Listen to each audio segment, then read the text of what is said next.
삼손의 이야기를 나누고 있습니다. 지난 시간에 우리가 삼손의 출생에 대한 말씀을 나누었죠. 블레셋의 40년이나 압제를 고통을 받고 있는 그런 이스라엘의 상황에서 하나님께서 한 불임 가정에 찾아오셔서 이스라엘을 블레셋으로부터 구원할 사사가 태어나도록 그렇게 준비하시죠. 그게 이제 삼손이었습니다. 그러니까 삼손은 태어날 때부터 포도주와 독주, 그러니까 즉 부정한 것을 멀리하고 그것을 먹지 않아야 됐고, 또 머리에 삭도를 대지 않아야 했습니다. 그러니까 머리를 깎지 않아야 됐죠. 그래서 나실인이라고 하는 구별된 자로서의 정체성을 가지고 이제 태어날 것이다라고 하는 그런 예고를 받게 됩니다. 그래서 천사가 그렇게 태어날 삼손을 통해서 이렇게 얘기하거든요. 블레셋 사람의 손에서 구원하기 시작하리라. 이런 말을 전합니다. 삼손이 어떤 일을 할지, 삼손에 대한 사명을 얘기를 해주는 거죠. 그러니까 여러분 말씀드렸지만 우리들도 이 시대에 구별된 하나님의 자녀들로서 영적인 나실인이다. 그런 정체성을 가지고 우리가 살아야 된다라고 말씀을 지난번에 드렸는데, 그래서 우리가 사는 게 그냥 사는 게 아니고 세상 사람들과 똑같이 그렇게 살아야 되는 것도 아니고 하나님께서 우리에게 계획하신 그 목적대로 우리가 살아야 되겠다 싶습니다. 그래서 하나님께서 여러분들의 삶을 통해서도 삼손처럼 하나님께서 계획하신 선한 일을 시작하게 될 줄로 믿습니다. 그러니까 여러분들의 믿음의 삶을 통해서 여러분 가정의 구원이 시작되기를 축복합니다. 그러니까 여러분 입으로 선포하십시오. 믿음의 역사가 시작되리라. 구원의 역사가 시작되리라. 하나님의 역사가 시작되리라. 이렇게 여러분 입술로 선포하시면 하나님께서 여러분들의 그 입술의 선포와 또 여러분들의 삶을 통해서 이루어 주실 줄로 믿습니다. 오늘은 삼손의 아버지였던 마노아를 중심으로 함께 말씀을 잠깐 나누겠습니다. 오늘 본문은 마노아라고 하는 삼손의 아버지의 기도로부터 시작을 하거든요. 그러니까 지금까지 사사기의 분위기를 보면 기도가 점점 사라집니다. 그러니까 삼손 시대는 거의 하나님께 부르짖음도 없었다고 말씀드렸잖아요. 그러니까 기도가 사라지는 거예요. 그러니까 굉장히 암울했던 어두운 그 영적인 분위기를 느낄 수가 있는 거죠. 그러니까 그 사사 시대에. 근데 오늘 본문은 조금 다르게 흘러가잖아요. 기도하는 사람이 등장합니다. 마노아가 하나님 앞에 기도하거든요. 아내로부터 앞으로 태어날 자신의 가정에 태어날 그 아기에 대한 이야기를 듣고 직접 하나님 앞에 기도를 하는 겁니다. 내용은 단순했어요. 앞으로 태어날 아이에게 우리가 어떻게 행할지 가르쳐 주세요. 어떻게 길러야 되는지 가르쳐 달라는 그런 기도를 드리는 거죠. 첫 번째로 보면 이 마노아라고 하는 이 남자가 남편으로서도 굉장히 좋은 남편일 가능성이 조금 있지 않나 싶습니다. 왜냐하면 그렇게 오랫동안 아이가 생기지 않아서 포기하고 있었을 텐데 천사가 나타나서 어쨌든 자기 아내에게 네가 아기를 낳을 거다라고 하는 그런 말도 안 되는 놀라운 얘기를 듣잖아요. 근데 그 말을 무시하지 않거든요. 그죠? 그 아내의 말을 무시하지 않습니다. 무시하지 않고 자기가 본인이 직접 이제 하나님 앞에 기도하면서 자기 이제 태어날 아기를 어떻게 기를지 어떻게 행해야 되는지 가르쳐야 되는지를 가르쳐 달라고 기도하니까 이미 자신도 믿고 있는 거죠. 그 아내가 전한 말을 우리 가정에 하나님께서 아기를 주시는구나라고 하는 것을 믿는 겁니다. 그러니까 아내의 말을 신뢰하는 거죠. 또 그러니까 부부지간에 어떤 신뢰가 있었을 거라고 생각이 되어지고, 그래서 하나님께서 자신들에게 자녀를 주셨다라고 하는 것에 의심이 없이 확신하면서 기도하는 대로 기도합니다. 그러니까 하나님께서 약속하신 것을 믿고 순종하는 그런 기도, 그런 마음이 그 기도의 전제가 되어져 있다는 것을 우리가 볼 수가 있습니다. 그리고 오늘 마노아의 기도를 보면 우리가 부모가 자녀를 위해서 기도할 때 어떻게 기도해야 되는지 가장 중요하게 들어야 될 기도의 제목인 것 같아요. 하나님, 어떻게 키워야 될까요? 어떻게 길러야 될까요? 어떻게 자녀에게 행해야 될까요? 대부분 이런 거 우리가 크리스찬 부모로서 물론 기도도 하겠지만 대부분은 기도하면서도 자신이 원하는 대로 자녀들이 좀 해줬으면 좋겠고, 그러니까 이런 생각들이 많잖아요.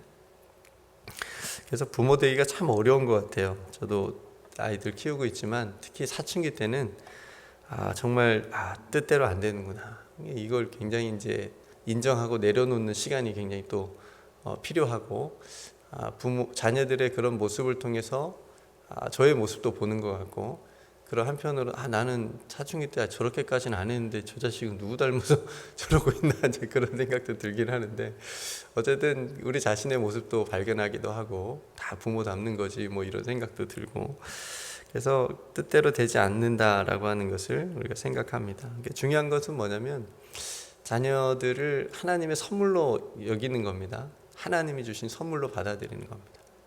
이게 굉장히 중요한 것 같아요. 그래서 하나님께서 어떻게 이 아이에게 분명히 하나님 목적이 있으셔서 우리 가정에 보내셨는데 이 아이를 어떻게 가르쳐야 되는지 하나님께서 가르쳐 달라고 그걸 간절히 구하면서 정말 기도할 수밖에 없구나라고 하는 것을 깨닫는 거죠. 그러니까 오늘 마노아가 자녀에 대한 그런 기도를 드릴 때 하나님께서 그 기도를 굉장히 흡족하게 여기셨다라고 하는 것이 느껴지는데요. 9절에 보면 하나님이 마노아의 목소리를 들으시느니라. 이게 굉장히 좀 의미 있는 구절이거든요. 목소리를 듣는다. 그냥 기도를 들으시는 게 아니라 마노아의 그 어떤 간절함이랄까요? 그 마음이랄까요? 그 마음에서 우러나오는 그 자녀에 대한 그런 기도를, 그 목소리를, 그 기도를 들으시느니라. 이런 게 느껴졌습니다. 근데 기도를 그렇게 마노아가 했는데 응답은 또 누구에게 왔어요? 또 아내에게 왔어요. 그죠? 네. 아내가 밭에 혼자 있는데 다시 그 하나님의 사자가 나타난 거예요. 그래서 마노아의 아내가 남편에게 급히 달려가서 알려줍니다. 또 나타났다. 마노아가 아내의 그 소식을 듣고 드디어 이제 하나님의 사자를 만나서 다시 한번 이렇게 얘기하는 거죠. 12절에 마노아가 이르되 이제 당신의 말씀대로 되기를 원하나이다. 이 아이를 어떻게 기르며 우리가 그에게 어떻게 행하리이까. 그러니까 기도는 마노아가 했는데 응답은 아내가 받았습니다. 그러니까 여기서 이 부분에서도 마노아의 그 마음에는 뭐 서운한 게 이런 게 없어요. 하나님, 기도는 내가 했는데 왜 아내한테 응답을 주는 겁니까? 이런 것도 없고 따져 묻지도 않고 그냥 한 가지를 붙들고 있었던 거죠. 아기를 갖지 못했던 자신의 부부에게 하나님이 아기를 주셨다라고 하는 거, 그리고 그 아기를 어떻게 길러야 되는지에 대한 하나님의 뜻대로 어떻게 키우면 되는지에 대한, 그게 이제 지금 마노아의 관심이 거기에 전부였다라고 하는 것이 느껴졌습니다. 그러면서 이제 그런 간절한 마노아에게 하나님의 사자가 다시 한번 아내에게 전에 말해줬던 것처럼 나시인으로서의 그런 삶을 지키면서 기르라는 그런 얘기를 전해줍니다.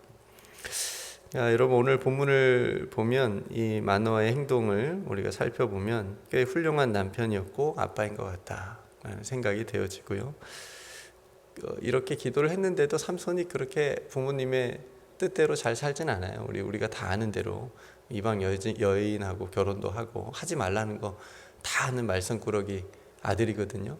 그럼에도 불구하고 부모님의 기도는 굉장히 중요하다라는 생각이 듭니다. 그래서 이런 마노아에게서 예수님의 부모인 요셉과 마리아의 모습도 딱 제가 떠올랐거든요. 마리아도 마찬가지잖아요. 천사로부터 네가 성령으로 이제 잉태할 거다라는 이 엄청난 말을 들었을 때 얼마나 놀랐을까요? 처녀였는데도 불구하고 어떻게 아기를 가질 수 있느냐, 아직 결혼도 전이고 나는 남자도 모르는데, 그렇게 얘기를 했는데 천사가 무서워하지 말라, 네가 하나님께 은혜를 입었다, 아들을 낳으리니 이름을 예수라 하라, 이렇게까지 천사가 친절하게 알려주는 거 아니에요? 그럴 때 뭐라고 마리아가 고백하냐면 누가복음 1장 38절에 보면 마리아가 이르되 주의 여종이 오니 말씀대로 내게 이루어지이다. 오늘 마노아하고 똑같이 얘기하거든요. 마노아도 이렇게 얘기했잖아요. 이제 당신의 말씀대로 되기를 원하나이다. 그리고 마리아도 이제 말씀대로 내게 이루어지이다. 그러니까 말씀, 하나님의 약속에 대한, 말씀에 대한 정말 온전한 그런 신뢰, 그런 순종이 있었기 때문에 그런 고백들을 하게 됩니다. 그러니까 하나님의 말씀을 받아들이는 고백이거든요. 마리아의 예비 남편 요셉도 마찬가지입니다. 요셉에게도 천사가 나타나죠. 이 일이 이렇게 돼서 이렇게 됐어. 그러니까 너도 무서워하지 말고 결혼하려고 했던 마리아 데려와. 그래서 요셉도 거기에 순종하는 거 아닙니까? 조용히 데려와서 그렇게 같이 있게 됩니다. 그러니까 예수님의 부모다운 역시 대단한 믿음의 모습인데 오늘 마노아의 이 순종의 고백하고 기도하고 맞닿아 있는 거죠.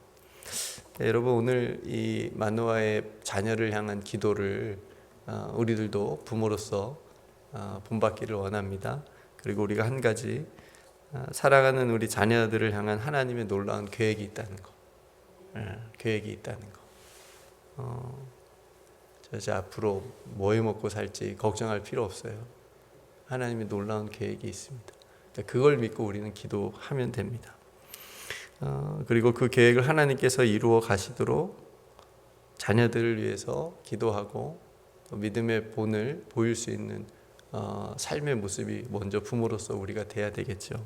네, 그러니까 부모 자신의 어떤 바램이나 뜻대로 양육하지 않고 하나님께서 어떻게 키우시기를 원하시는지 항상 기도할 수 있는 저와 여러분들이 되기를 소망합니다. 그러니까 혹 우리의 눈에는 그렇게 보일 수 있어요. 비록 믿음의 길을 떠나 있는 것 같이 보여도, 그죠?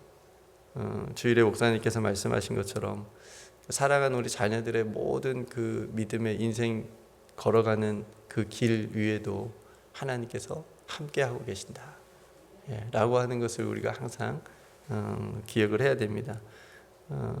우리 선우가 그 헌금을 꼭 이렇게 쓰고 난 다음에 주일날 안 가져와요. 자주. 그리고 주일날 예배 끝나고 집에 가면 헌금 봉투가 그대로 식탁 위에 있어. 얼마나 폭포같지. 헌금 안 낸 거잖아 또. 이 자식을 어떻게 해야 되나. 계획이 있으리라. 그런 생각을 하게 됩니다. 뭐 한편으로는 목사의 자식인데 아니면 그 아들인데 그래도 교회 안 간다고 안 하고 교회 간 것만 해도 고맙다. 속으로 그런 생각을 하긴 하는데 여러분 그런 일들이 다 있어요. 그죠? 여러분 성에 다 안 차죠? 자녀들이 이렇게 좀 더 해줬으면 좋겠는데 좀 더 해줬으면 좋겠는데 그런 부모의 또 간절한 바람도 다 있으실 텐데 그럼에도 불구하고 중요한 것은 자녀들이 우리의 소유가 아니고 하나님의 소유다. 하나님의 것이고 하나님의 선물이다. 하나님의 계획이 있고 하나님의 놀라운 뜻이 있다 라고 하는 것을 우리가 부모로서 깨닫고 아이들을 하나님께 온전히 맡기면서, 그죠? 입으로는 기도는 맡긴다고 하면서 내 뜻대로 하려고 하면 그것도 안 되잖아요. 부모만 힘들잖아요. 그죠? 온전히 하나님께 맡긴다는 거, 그걸 우리가 부모로서 깨달아가면서 기도하면서 그렇게 우리가 하나님 앞에 부모로서 믿음의 삶과 길을 걸어갔으면 좋겠습니다. 이런 말이 있더라고요. 자녀는 부모의 무엇을 보고 자란다? 아세요? 등을 보고 자란대요. 자녀는 부모의 등을 보고 자란다. 그러니까 부모가 어떻게 하는지 그걸 다 보고 자란다. 그러니까 여러분 죄책감은 갖지 마세요. 내 자녀가 왜 이렇게 됐지? 라는 혹시 그런 생각이 드신다면 내가 뭘 잘못해서 그런가? 죄책감은 갖지 마시고 하나님께서 내 자녀를 하나님의 뜻대로 분명히 이루어 가실 거라고 하는 그런 믿음을 가지시고 지금처럼 신실하게 여러분들은 하나님께 기도하시고 자녀를 위해서 기도하시고 그렇게 믿음의 길을 걸어가시면 되겠습니다. 바울의 영적인 아들이라고 불리는 디모데가 있죠. 그러니까 디모데의 신실한 믿음도 어머니와 외조모로부터 왔다고 말하거든요. 그러니까 할머니죠. 외할머니. 엄마와 외할머니의 믿음이 들어갔다. 디모데에게 있다.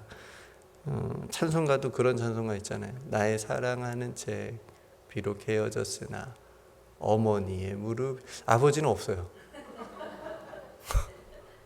아버지의 믿음은 별로 없고 찬송가도 다 어머니 쪽이야. 그러니까 어머니들이 중요한 것 같아. 그죠? 아버지보다는 어머니들이 더 큰 영향을 주겠죠. 오래 같이 시간을 보내고 그러니까. 그러니까 어쨌든 아버지도 굉장히 중요하죠. 그러니까 아버지와 어머니 모두 자녀들 앞서 걸어가고 있으니까 믿음으로 걸어가면 분명히 우리 자녀들도 그 부모의 믿음의 길을 뒤따라올 거라고 믿습니다. 그러니까 여러분 자녀들 포기 안 하시잖아요. 죽어도 포기 안 하시잖아요. 하나님도 마찬가지입니다. 하나님도 우리 포기 안 하시듯이 하나님도 우리 자녀들 절대 포기 안 하십니다. 꼭 붙잡고 계시고 하나님께서 어떻게든 믿음으로 살아갈 수 있도록 늘 보여주시고 깨닫게 해주실 것입니다. 우리는 이런 믿음을 가지고 여러분 자녀들을 위해서 기도할 때 하나님께서 여러분들의 기도를 통해서 하나님께서 놀라운 일들을 시작하시게 될 줄로 믿습니다. 이런 믿음을 가지고 하루를 시작하시고 믿음의 부모님들이 다 되시기를 주님의 이름으로 축복합니다. 네, 오늘 말씀을 생각하시면서 함께 기도하시면 좋겠고요. 오늘 노아방주 사역을 위해서 함께 기도해 주시고 또 목사님 그 연약한 허리를 또 하나님께서 만져주셔서 또 온전히 회복될 수 있도록 여러분 또 기도해 주시고 몸이 연약한 성도들을 위해서도 함께 기도해 주시고 여러분 각자 하나님 앞에 기도할 기도의 제목을 가지고 나아가도록 하겠습니다. 네, 제가 먼저 기도하겠습니다. 우리에게 사랑하는 자녀들을 선물로 주신 아버지 하나님, 오늘 저희들도 마노아처럼 부모로서 항상 기도할 수 있기를 원합니다. 하나님, 자녀를 어떻게 키워야 될까요? 어떻게 하나님의 뜻대로 키울 수 있을까요? 하나님 가르쳐 주옵소서. 그때 주님의 말씀하신 대로 저희들도 순종하며 키우겠다는 믿음으로 늘 기도하게 하여 주옵소서. 그리고 자녀들에게 그런 믿음의 삶을 요구하기 전에 부모로서 먼저 믿음의 삶을 우리들이 살아갈 수 있도록 도와주옵소서. 그래서 우리 자녀들도 그 삶을 본받아 뒤따라 올 수 있도록 하나님 인도하여 주옵소서. 주님, 사랑하는 우리 모든 자녀들이 하나님의 선물이고 하나님의 소유임을 항상 잊지 않게 하여 주옵소서. 그래서 온전히 우리 자녀들의 인생을 하나님께 맡기며 기도하게 하여 주옵소서. 오늘도 사랑하는 우리 모든 자녀들을 하나님께서 붙들어 주시고 안전하게 하시며 우리 부모들의 기도를 하나님께서 들어 응답해 주실 줄로 믿습니다. 우리 사랑하는 성도들의 그 간절한 기도도 하나님께서 인도하여 주옵소서. 오늘도 우리의 기도를 들으시는 우리 구주 예수 그리스도의 이름으로 간절히 기도드리옵나이다. 아멘.